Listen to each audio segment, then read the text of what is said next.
Hello बच्चों, welcome to GRD classes. तो आज के इस लेक्चर में हम स्टार्ट करेंगे आरसी सर्किट्स, जो चैप्टर 7 से है। तो आरसी सर्किट्स में हमारे पास सबसे पहले आता है resistor and then capacitor which is connected by an AC supply like this. ठीक है, जैसे हमने आरएल सर्किट करा था, ठीक उसी तरीके से आरसी सर्किट्स हैं। तो ये कैपेसिटर होता है और ये रजिस्टर होता है। अब इसका जो रेजिस्टेंस R है, इसका रेजिस्टेंस बच्चों XC है। अब इस दोनों सर्किट के जो रेजिस्टेंस हैं वो सीरीज़ कॉम्बिनेशन में है, तो करंट जो होगा वो सेम रहेगा, क्योंकि सीरीज़ कॉम्बिनेशन में करंट सेम रहती है। और वोल्टेज थ्रू रजिस्टर जो होता है वो VR, रजिस्टर के through voltage and current same phase में रहेंगे। In the case of capacitor current leads by π/2, तो करंट आगे की तरफ नज़र आएगी, तो वोल्टेज जो होगा वो पीछे की तरफ इस तरीके से शो कर दिया जाएगा। तो अगर इन दोनों सर्किट को मैं मर्ज करके दिखाऊं आपको, तो VR की डायरेक्शन यहाँ है, करंट की डायरेक्शन यहाँ पर है, और VC की डायरेक्शन नीचे की तरफ है। अब इन दोनों सर्किट के बीच में जो नेट EMF है वो E होती है। ये मैं आपको पहले बता चुका हूँ। जो इनकी दोनों की नेट वोल्टेज होगी वो E की बराबर होगी। अब दोनों सर्किट अगर सीरीज कॉम्बिनेशन में है, रजिस्टर और कैपेसिटर, ठीक है, तो इनका दैट इज फेजर डायग्राम क्या होगा। तो फेजर डायग्राम देखते हैं। तो फेजर डायग्राम अगर मैं ड्रॉ करता हूं, तो मुझे पहले से ही पता है कि जो फर्स्ट क्वाड्रेंट पे हमेशा EMF होता है। कितने एंगल पर होता है? ओमेगा टी, क्योंकि EMF कांस्टेंट रहती है, E = E0 sine of omega T. अच्छा, अब मुझे क्या करना है, ये वाला सर्किट यहाँ पर जोड़ना है कि सो दैट मेरा EMF बीच में नज़र आए, वोल्टेज VR इस तरीके से नज़र आए। तो मैं यहाँ पर अगर प्लॉट करूँगा तो VR यहाँ नज़र आएगा, करंट इस डायरेक्शन में होगी, और VC बच्चों इस तरीके से नज़र आएगा। अब मेरा ये सर्किट और ये सर्किट सेम है, तो मैं यहाँ से एक परपेंडिकुलर ड्रॉ कर रहा हूँ और यहाँ से भी एक परपेंडिकुलर ड्रॉ कर रहा हूँ। ये वाला एंगल जो कहलाएगा, इसको फेज एंगल बोलेंगे, जो हमारा इम्पीडेंस ट्रायंगल में यूज़ होगा। अगर ये वाला पार्ट VC है, तो ये वाला इसका परपेंडिकुलर VC वेक्टर, ये VR वेक्टर, क्योंकि मुझे पैरेललोग्राम लॉ बनाना है। तो पैरेललोग्राम लॉ के अकॉर्डिंग, तो यूजिंग पैरेललोग्राम लॉ, E जो हो जाएगा वो voltage across register plus voltage across capacitor बनेगा। ठीक है, इसके अक्रॉस और इसके अक्रॉस, तो ये हमारा E बन जाएगा। अब इस वाले ट्रायंगल के अंदर मैं पाइथागोरस लगा देता हूं।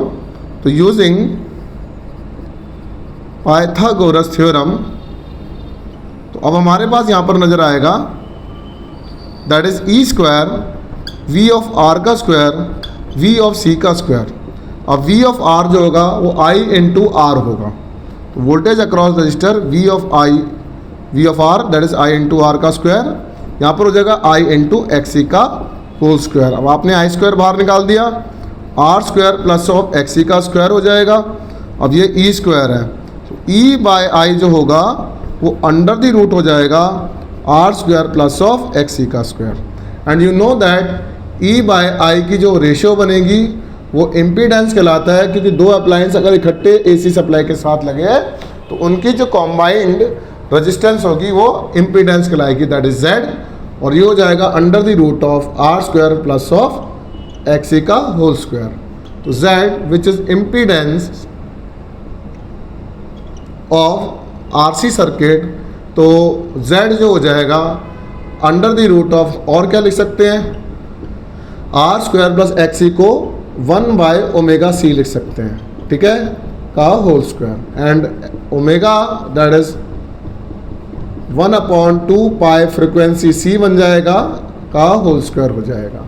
तो इस तरीके से इम्पीडेंस के फॉर्मूले कैलकुलेट किए जाते हैं।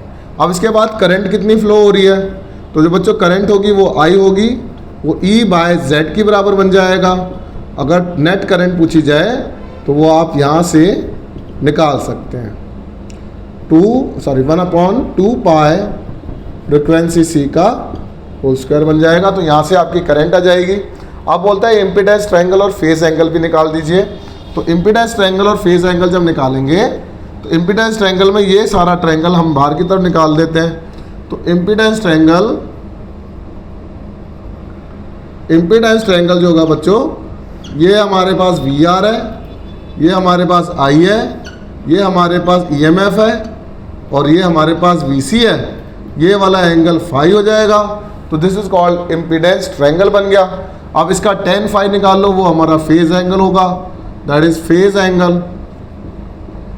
तो tan फाई जो हो जाएगा वो परपेंडिकुलर बाय बेस, और परपेंडिकुलर हमारा VC है और बेस हमारा VR है।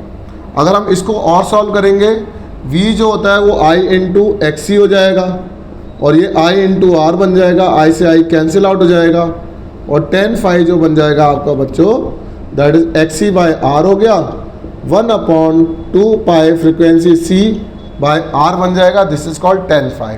तो इस तरीके से इसमें से कुछ भी आपसे रिलेटेड, मतलब इस करंट से, फेज एंगल से, impedance triangle, phasor diagram, RC circuit, इनसे रिलेटेड कुछ भी आपसे क्वेश्चन पुट किया जा सकता है। तो आई रिक्वेस्ट इसको ढंग से 3 से 4 बार लिख लिख के प्रैक्टिस करें और इसको ढंग से याद कर लो, क्योंकि फाइनल एग्जाम्स में इनसे रिलेटेड कुछ ना कुछ पूछा जाएगा। Thank you very much.